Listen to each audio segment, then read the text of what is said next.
Welcome my YouTube channel Rama competition classes. आज हम बात करेंगे रिफ्लेक्शन ऑफ लाइट, प्रकाश का अपवर्तन। कल हम अगले वीडियो में पढ़ चुके थे प्रकाश के अपवर्तन के बारे में। आज हम उसके बारे में उसके आगे कुछ अन्य चीज़ें देखेंगे।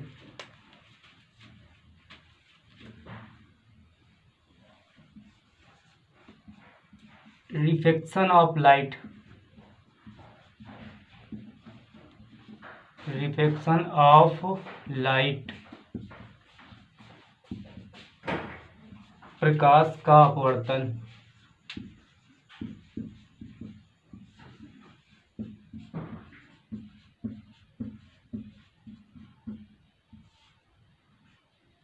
प्रकाश का अपवर्तन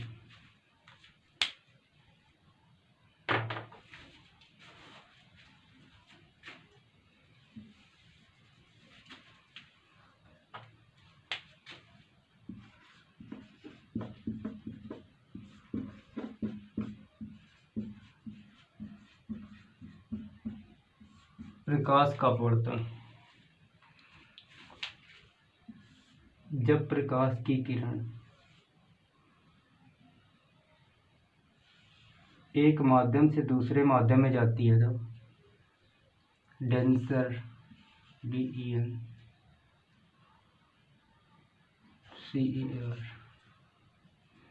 डेंसर से रेयर, डेंसर होता है सघन, ये होता है विरल,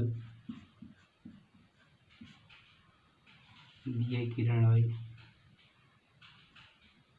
अपवर्तन के पश्चात ये अभिलंब से दूर हट जाएगी। आपतित किरण होता है या अपवर्तित किरण होता है। आपतित किरण, आपतित किरण ये होता है अपवर्तित किरण।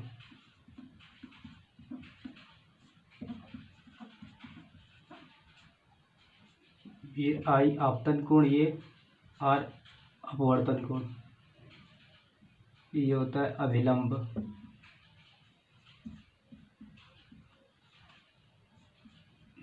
ये होता है आपतन कोण, आपतन कोण आई। ये होता है अपवर्तन कोण।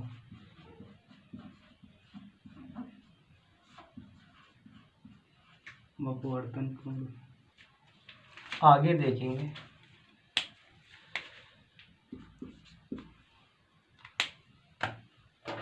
जब प्रकाश की किरण एक माध्यम से दूसरे माध्यम में जाती है तो उसके कौन कौन से गुण बदलते हैं और कौन कौन से गुण नहीं बदलते हैं। जब प्रकाश की किरण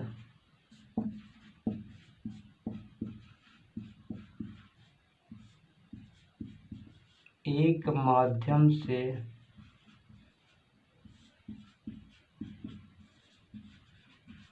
दूसरे माध्यम में जाती है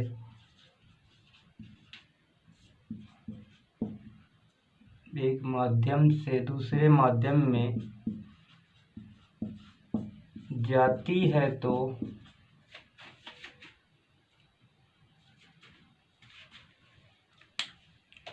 जब प्रकाश की किरण एक माध्यम से दूसरे माध्यम में जाती है तो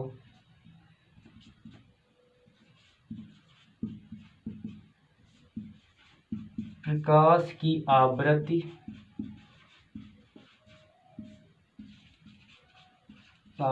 और प्रकाश का रंग नहीं बदलता है।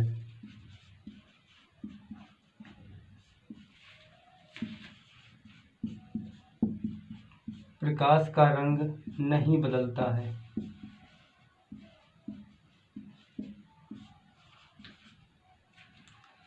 बदलता है तो जब प्रकाश की किरण प्रकाश की चाल और तरंगदैर्ध्य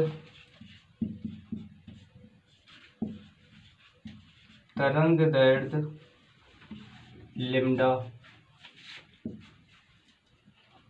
आदि सभी गुण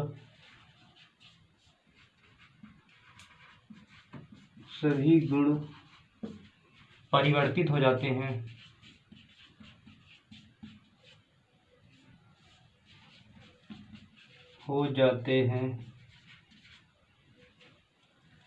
जब प्रकाश की किरण एक माध्यम से दूसरे माध्यम में जाती है तो उसकी आवृत्ति और प्रकाश का रंग नहीं बदलता है और उसकी तरंगदैर्ध्य और चाल बदल जाती है। जब प्रकाश की किरण एक माध्यम से दूसरे माध्यम में जाती है तो प्रकाश की आवृत्ति और प्रकाश का रंग नहीं बदलता है, प्रकाश की चाल और प्रकाश की तरंगदैर्ध्य आदि सभी गुण बदल जाते हैं। आगे इनको देखेंगे।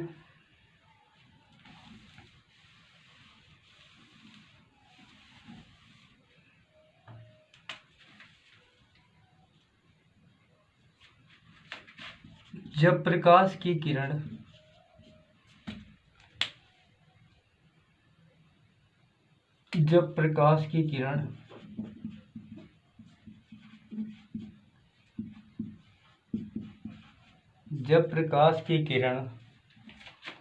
सघन माध्यम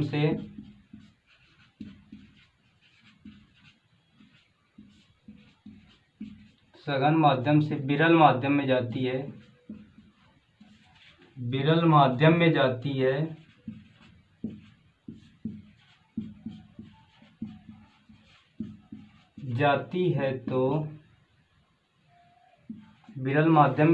है, तो प्रकाश की चाल और तरंगदैर्ध्य बढ़ जाती है।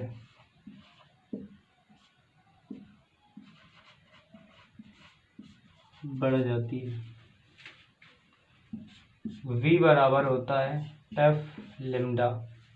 अगर V बढ़ेगा, ये तो नियत रहता है, ये कांस्टेंट रहता है, ये V बढ़ेगा तो लेमडा भी बढ़ेगा।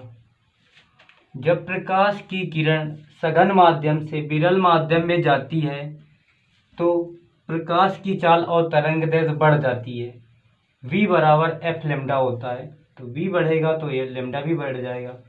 आवृत्ति नियत रहती है, आवृत्ति फ्रीक्वेंसी उसकी नहीं बदलती है। आगे देखेंगे इसी में।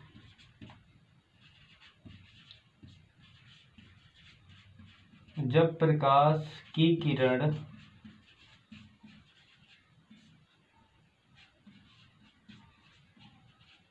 विरल से सघन माध्यम में जाती है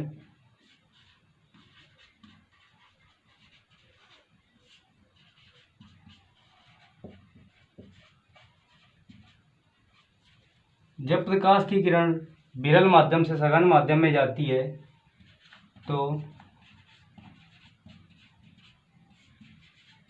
प्रकाश की चाल और तरंगदैर्ध्य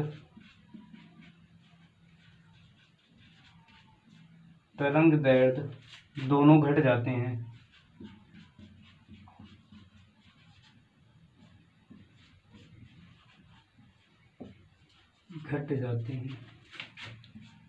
V बराबर एफ लेमडा। V कम हो जाएगा तो लेमडा भी कम हो जाएगा।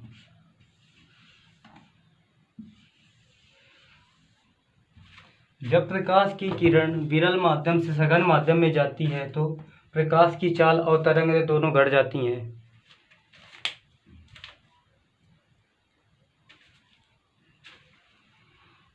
आगे देखेंगे हम।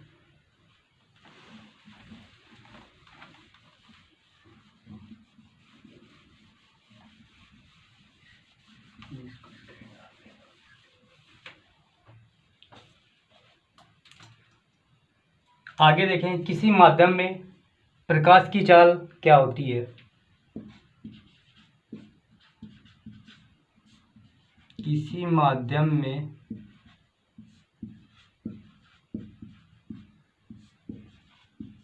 प्रकाश की चाल क्या होती है।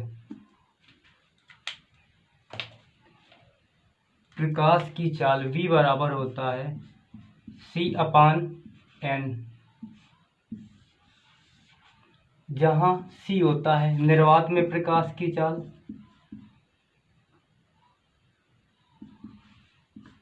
निर्वात में प्रकाश की चाल, प्रकाश की चाल इसका मान होता है 3 × 10⁸ मीटर प्रति सेकेंड। n होता है माध्यम का अपवर्तनांक,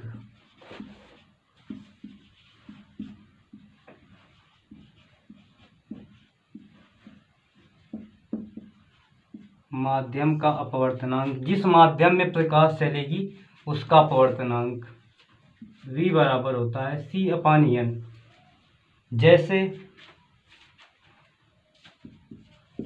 जैसे आगे हम क्या करेंगे, वायु में प्रकाश की चाल,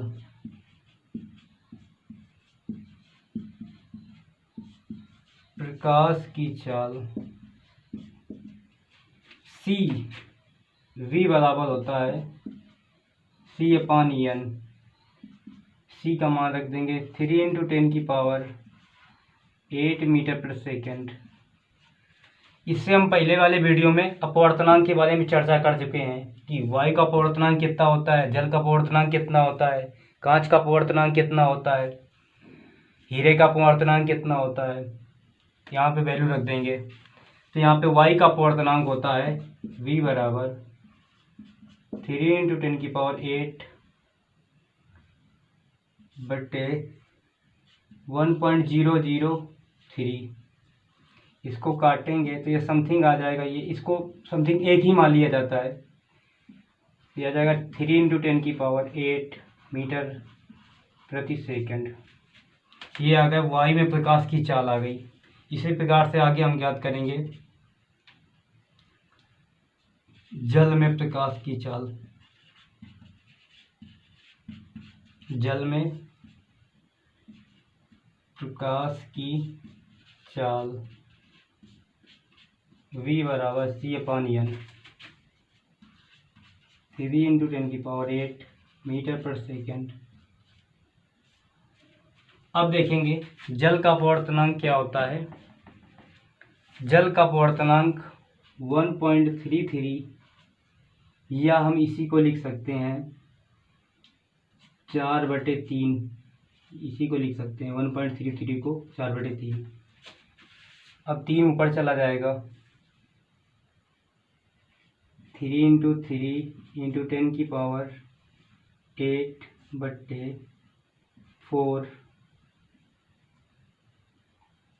यहाँ देख लेते हैं 9 × 10⁸ अपॉन 4 से भाग देंगे, यह आ जाएगा 2.25 × 10⁸ मीटर प्रति सेकेंड। इसी प्रकार से हम कांच में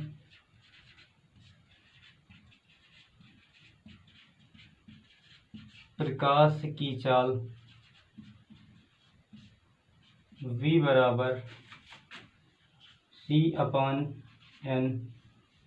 तो v बराबर यहाँ से निकाल लेंगे 3 × 10⁸ मीटर प्रति सेकेंड अपॉन कांच का अपवर्तनांक होता है 1.5। ये पॉइंट हटाएंगे, ऊपर 0 एक बढ़ जाएगा। ये पॉइंट हटा के यहाँ हम 0 बढ़ा देंगे, इसको इससे भाग देंगे 2 आ जाएगा। ये आ जाएगा 2 × 10⁸, यहाँ लिख लेते हैं 2 × 10⁸ मीटर प्रति सेकेंड। ये आ जाएगा कांच में प्रकाश की चाल 2 × 10⁸ मीटर प्रति सेकेंड। जल में प्रकाश की चाल v बराबर C/N। C होता है निर्वात में प्रकाश की चाल 3 × 10⁸ मीटर प्रति सेकेंड अपॉन जल का अपवर्तनांक 1.33, या हम इसी को 4/3 लिख सकते हैं। तो 3 ऊपर चला जाएगा, 3 × 3 9 हो जाएगा, 9 × 10⁸ अपॉन 4। जब 4 को 9 में भाग देंगे तो 2.25 × 10⁸ मीटर प्रति सेकेंड आ जाएगा। निर्वात में प्रकाश की चाल 3 इंटू 10 की पावर 8 मीटर पर सेकेंड, जल में प्रकाश की चाल 2.25 इंटू 10 की पावर 8 मीटर पर सेकेंड, कांच में प्रकाश की चाल 2 इंटू 10 की पावर 8 मीटर पर सेकेंड होती है। इसी प्रकार से हम किसी भी माध्यम में उसकी प्रकाश की चाल को ज्ञात कर सकते हैं। उसका अपवर्तनांक हमें दिया जाएगा, v बराबर c अपान n का फॉर्मूला लगा के हम ज्ञात कर सकते हैं। आगे देखेंगे हम।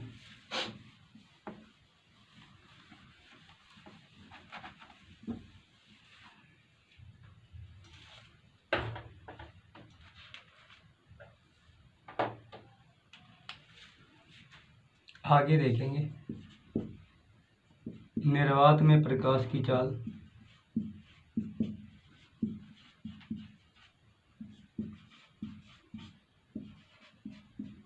निर्वात में प्रकाश की चाल यही वायु में भी होती है। वायु या निर्वात में प्रकाश की चाल 3 इंटू 10 की पावर 8 मीटर प्रति सेकेंड। कोई भी वस्तु प्रकाश की चाल से अधिक नहीं चल सकती है। कोई भी वस्तु प्रकाश की चाल से अधिक तेज नहीं चल सकती है।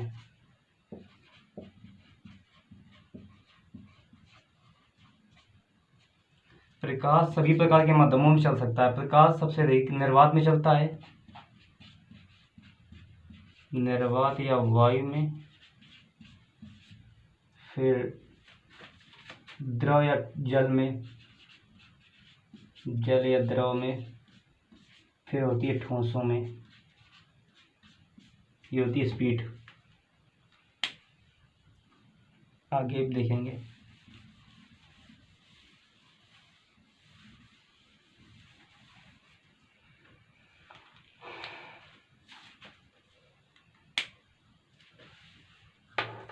आगे देखेंगे हम इसमें। यहीं से देखो, इसे हमें अपवर्तनांक ज्ञात करना हो तो अपवर्तनांक बराबर होता है c अपान v, जहाँ c निर्वात में प्रकाश की चाल है, v है माध्यम में प्रकाश की चाल,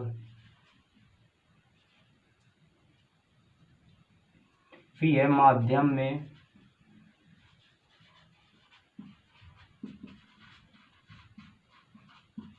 प्रकाश की चाल, माध्यम में प्रकाश की, ये है निर्वात में प्रकाश की चाल। ये हो गया अपवर्तनांक। अब इसमें कहेगा, इसे कहेगा जैसे कि जल में या कांच में, जल में प्रकाश की चाल प्रकाश की चाल 2 इंटू 10 की पावर 8 मीटर पर सेकेंड है, तो जल का अपवर्तनांक क्या होगा?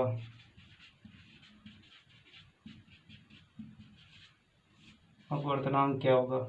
तो n बराबर होता है c अपान v, c 3 इंटू 10 की पावर 8 अपॉन 2.25 इंटू 10 की पावर 8। यहाँ से 2 जीरो और बढ़ा देंगे, 25 से काट देंगे इसको, 25 चौके 100, 25 नवैया 225, यहाँ से 3 हो जाएगा।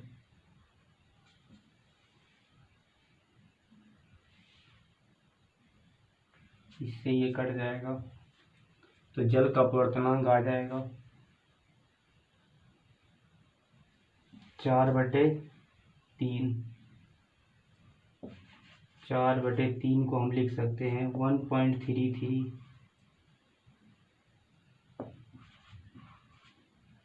ये इसका अपवर्तनांक आ गया। तो जल का अपवर्तनांक 4/3 या 4/3 या 1.33 होता है। ऐसे किसी भी माध्यम में इसी तरीके से पूछ सकता है। उस माध्यम में प्रकाश की चाल दिए होगा तो हम ये फॉर्मूला लगा के ज्ञात कर सकते हैं।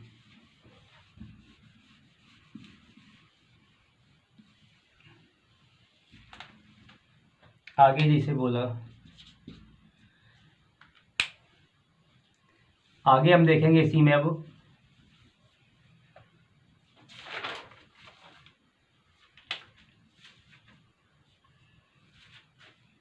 एक ये बीकर है, ये पूरी तरीके से जल से भरा हुआ है।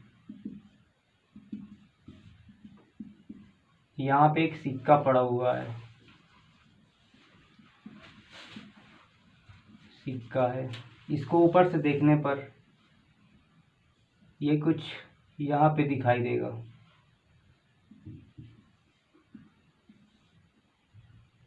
ऊपर से देखने पे इसकी रियल की गहराई एच है, एच। ये एच डैश दूरी पर दिखाई देगा जब हम इसको ऊपर से देखेंगे। तो यहाँ से मान लो कोई देख रहा है, यहाँ से कोई देख रहा है। ये हो गया वायु, यहाँ पे वायु होगी, वायु। ये हो गया जल, इसका अपवर्तनांक n1 हो जाएगा, यहाँ का n2 हो जाएगा। तो यहाँ से सिक्के की आभासी गहराई h है, h बराबर है, h या h1 या d1 कुछ भी कह सकते हो, हम h कह रहे हैं। h बराबर हो गया वास्तविक गहराई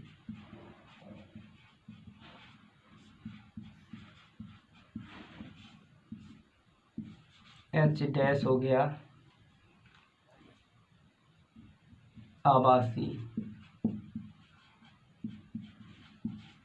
आभासी गहराई, n1 हो गया जल का अपवर्तनांक,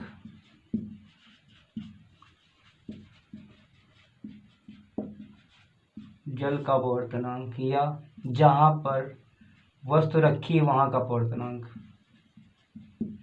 जहाँ पर वस्तु है उसका अपवर्तनांक,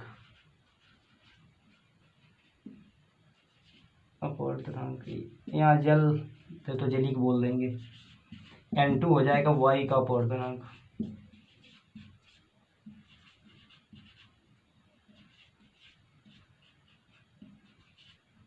n2 हो जाएगा वायु का अपवर्तनांक। अब यहाँ पे संबंध क्या होता है,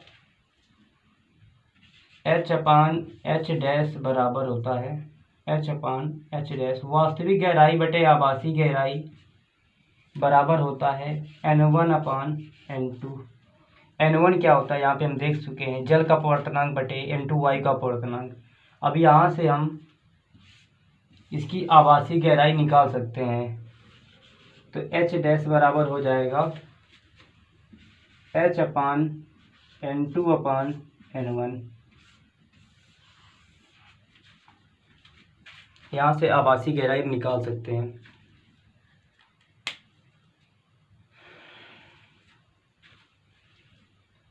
आगे इसी में क्वेश्चन देखते हैं।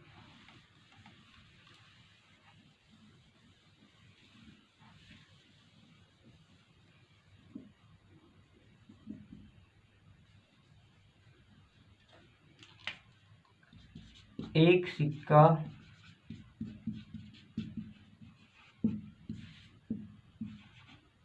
जल से भरे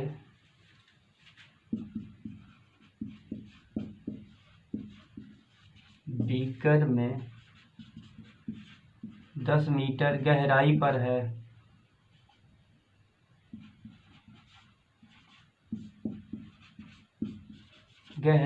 उसकी आभासी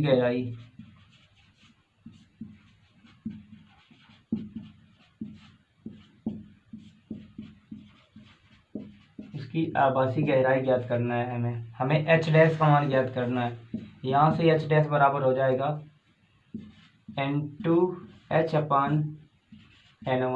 n2 क्या हो जाएगा, n2 हो जाएगा वायु का अपवर्तनांक। वायु का अपवर्तनांक 1 होता है,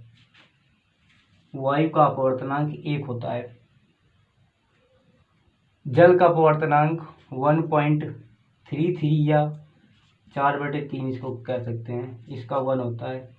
और यहाँ पे इसकी वास्तविक ऊंचाई 10 है, यहाँ पे 10 रख देते हैं। इसको हल करेंगे, ये हो जाएगा 4/3 इंटू 10। इसका मान होता है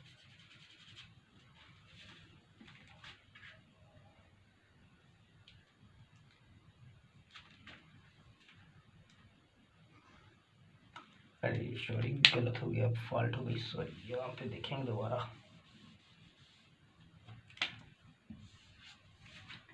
एच डैश बराबर होता है आभासी गहराई बराबर N2 H/N1। N2 क्या है, वायु का अपवर्तनांक 1 हो जाएगा, वास्तविक गहराई 10 हो जाएगी, और N1 जल का अपवर्तनांक हो जाएगा 1.33, या इसी को हम लिख सकते हैं 4/3, या हम 1.33 लिख देंगे, या हम इसी को लिख सकते हैं 4/3। ये 4/3 लिख दो या 1.33 लिख दो। आगे इसको देखेंगे तो 10/3 ऊपर चला जाएगा, 4 नीचे रह जाएगा। इसको काट देंगे यहाँ से,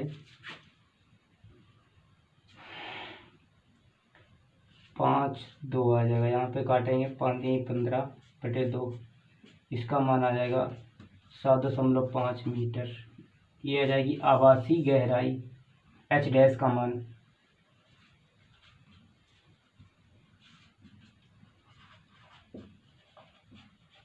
आभासी गहराई आ जाएगी। इस तरीके से आगे क्वेश्चन और बन सकते हैं, इसी से लग जाएगा। H/H डैश वास्तविक गहराई बटे आभासी गहराई बराबर N1/N2। N1 क्या है, जल का अपवर्तनांक बटे वायु का अपवर्तनांक। अब ऊपर वायु ही रहेगी, वहाँ से हम देखेंगे तो जल के अंदर का सिक्का ऊपर उठा हुआ दिखाई देता है अपवर्तनांक के कारण। इसकी आभासी गहराई हम इस तरीके से ज्ञात कर सकते हैं। H डैश बराबर N2 H/N1। N2 होता है वायु का अपवर्तनांक, N1 होता है जल का अपवर्तनांक, H वास्तविक गहराई इसकी दी जाएगी, वैल्यू रख के हम कर सकते हैं इसे। आगे देखेंगे इसमें।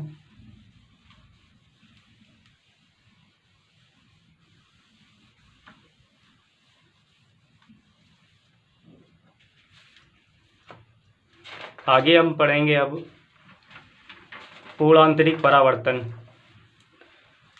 आगे हम पढ़ेंगे पूर्णांतरिक परावर्तन।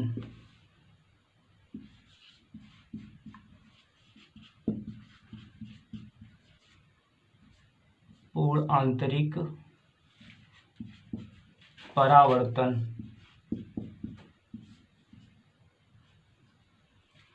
पूर्णांतरिक परावर्तन की घटना कब होती है, जब प्रकाश सघन माध्यम से विरल माध्यम में जा रहा होता है, तब पूर्णांतरिक परावर्तन की घटना होती है। और अपवर्तन कोण का मान 90 डिग्री हो जाता है। ये यहाँ से किरण ना जाके ये यहाँ से जाने लगती है।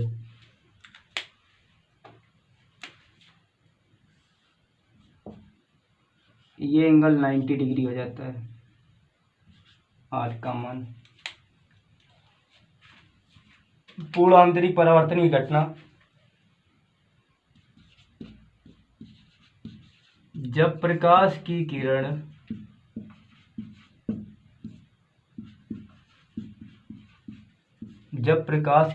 सघन माध्यम से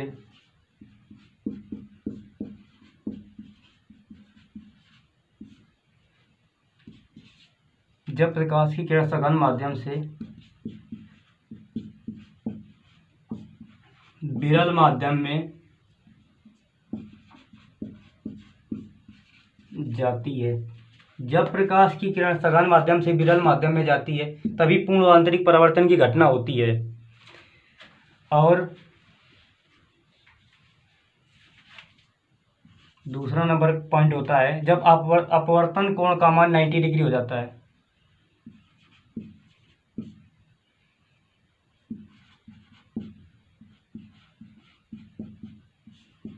अपवर्तन कोण R का मान 90 डिग्री हो जाता है। जब अपवर्तन कोण R का मान 90 डिग्री हो जाता है तो आपतन कोण I क्रांतिक कोण कहलाता है। तो आपतन कोण I क्रांतिक कोण कहलाता है।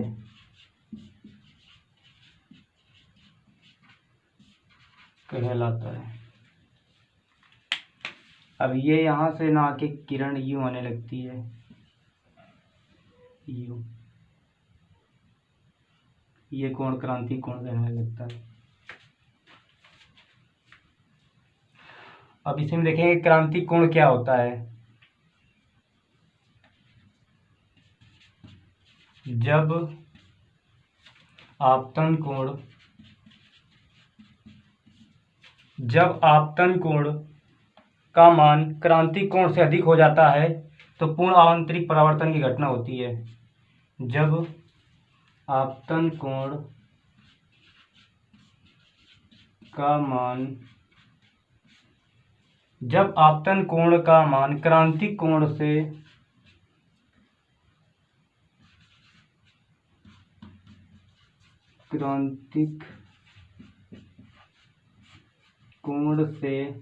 अधिक हो जाता है,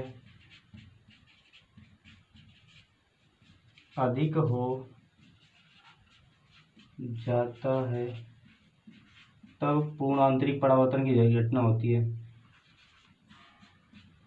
पूर्ण आंतरिक परावर्तन की घटना होती है।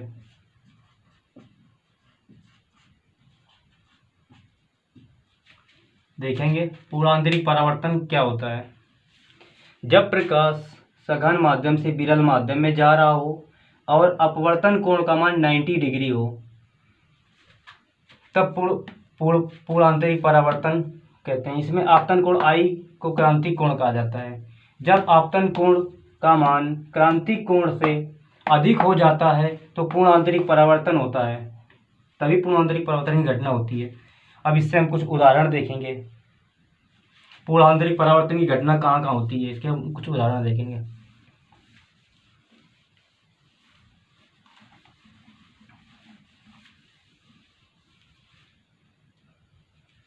पूर्ण आंतरिक परावर्तन कोण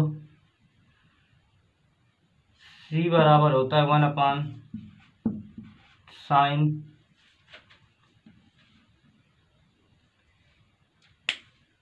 पूर्ण आंतरिक परावर्तन और अपवर्तनांक में संबंध क्या होता है।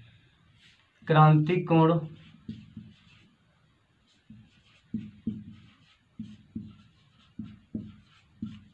और अपवर्तनांक में क्या संबंध होता है। क्रांतिक कोण को C से व्यक्त करते हैं, अपवर्तनांक को n से व्यक्त करते हैं। तो n बराबर होता है 1/sin C, या sin C बराबर होता है 1/n के। ये दोनों चीज ध्यान रखें। क्रांतिक कोण C अब अपवर्तनांक n में संबंध होता है, n बराबर 1/sin C, या sin C बराबर होता है 1/n। ये दो हम ध्यान रखेंगे फार्मूला।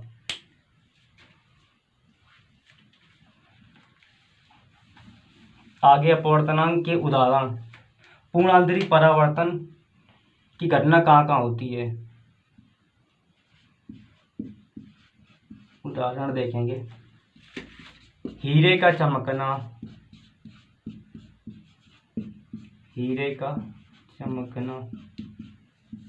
हीरा हमारा पूर्ण आंतरिक परावर्तन के कारण ही चमकता है। एक ऑप्टिकल फाइबर, प्रकाशिक तंतु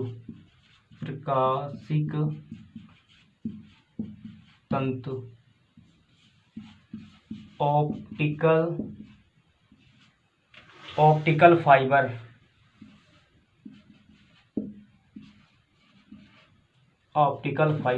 प्रकाशिक तंतु को अंग्रेजी में ऑप्टिकल फाइबर कहते हैं और हिंदी में इसे प्रकाशिक तंतु कहते हैं। ये भी पूर्ण आंतरिक परावर्तन की घटना पर कार्य करता है।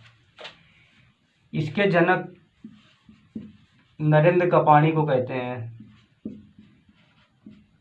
नरेंद्र कपाणी। ऑप्टिकल फाइबर के जनक नरेंद्र कपाणी को कहते हैं, नरेंद्र कपाणी।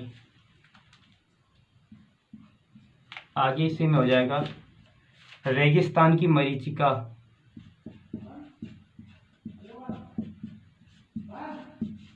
रेगिस्तान की मरीचिका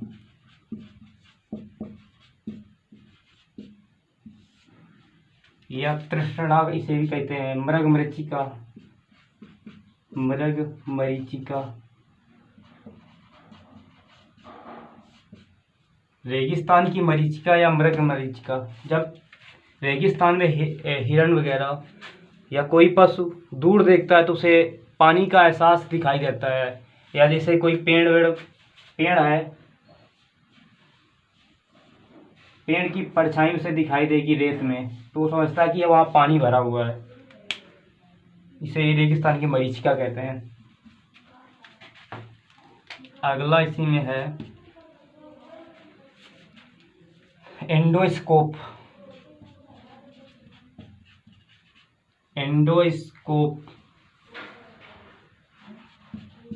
एंडोस्कोप पूर्णांतरिक परावर्तन की घटना पर कार्य करता है। एंडोस्कोप पूर्णांतरिक परावर्तन की घटना पर काम करता है।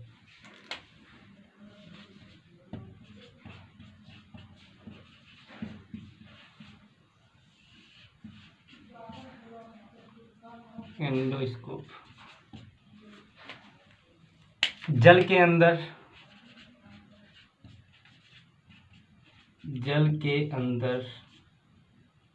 पानी का बुलबुला। जल के अंदर बुलबुले का चमकना।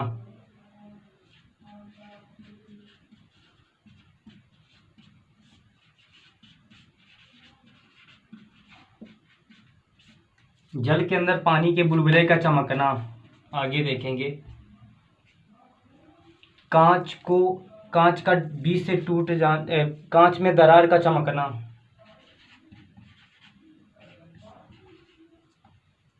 कांच में दरार का चमकना।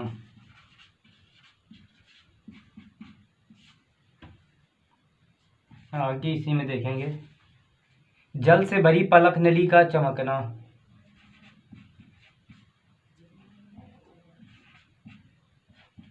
जल से भरी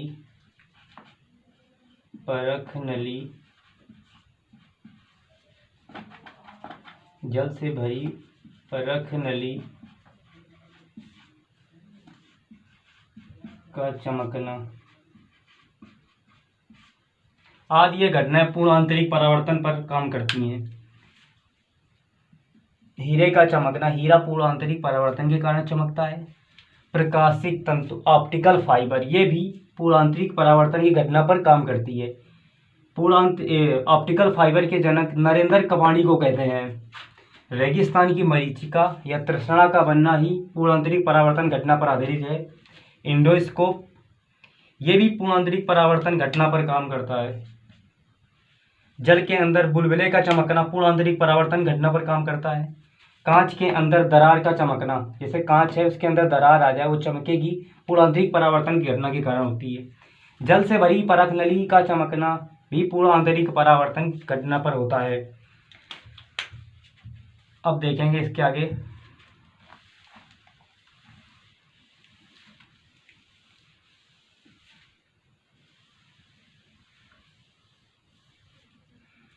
किसी माध्यम में जो 7 रंग होते हैं वो किस तरीके चलते हैं।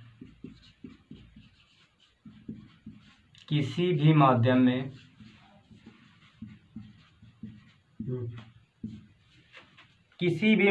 में बैंगनी रंग, किसी भी माध्यम में प्रकाश के रंग किस तरीके से चलते हैं ये देखेंगे। किसी भी पारदर्शी माध्यम में, किसी भी पारदर्शी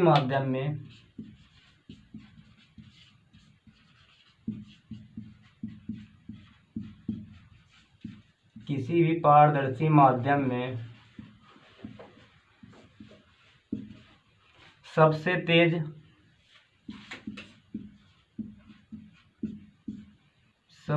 तेज लाल रंग चलता है।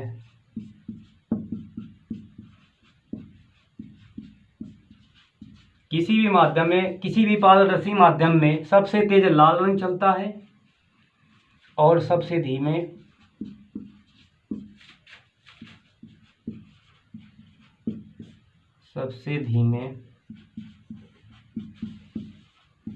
बैंगनी रंग चलता है।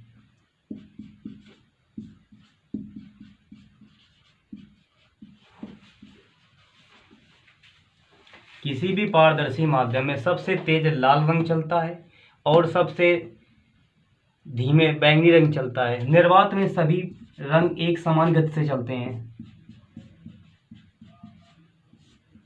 निर्वात में सभी रंग एक समान गति से चलते हैं। निर्वात में सभी रंग एक समान गति से चलते हैं। अपवर्तनांक का मान किन बातों पर निर्भर करता है, आगे देखेंगे।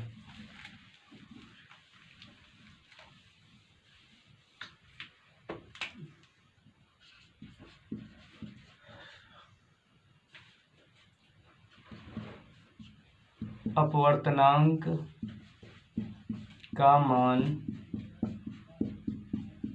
निम्न बातों पर निर्भर करता है।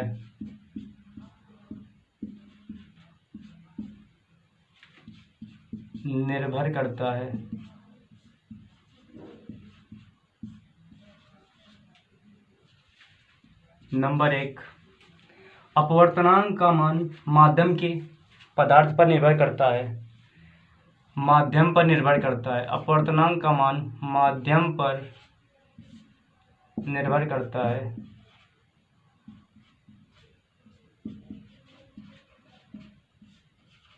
माध्यम कैसा है? अपवर्तनांक का मान माध्यम पर निर्भर करता है कि वायु है या जल है या कांच है या अन्य कोई पदार्थ है जिसमें उसका अपवर्तनांक निर्भर करेगा। प्रकाश के रंग पर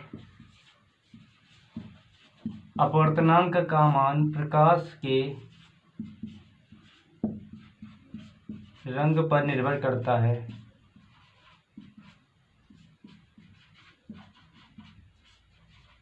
कि प्रकाश किस रंग की है, लाल है या बैंगनी है, अन्य कोई रंग है। अपवर्तनांक का मान तापमान पर निर्भर करता है।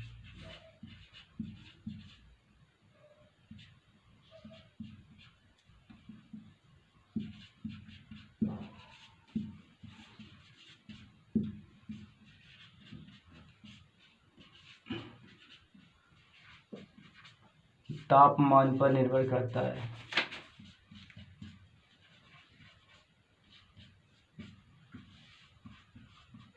अपवर्तनांक का मान तापमान पर निर्भर करता है। अपवर्तनांक का कोई मात्रक नहीं होता है।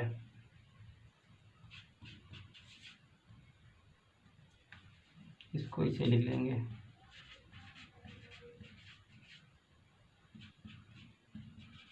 अपवर्तनांक का कोई भी मात्रक नहीं होता है।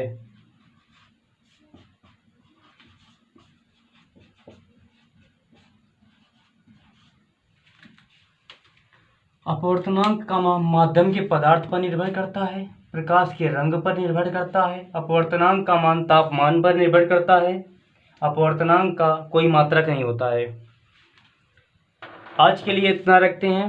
कल अगले वीडियो में देखेंगे उत्तल लेंस, अवतल लेंस और उनके यूज, कहाँ पे उत्तल लेंस और अवतल लेंस का यूज होता है।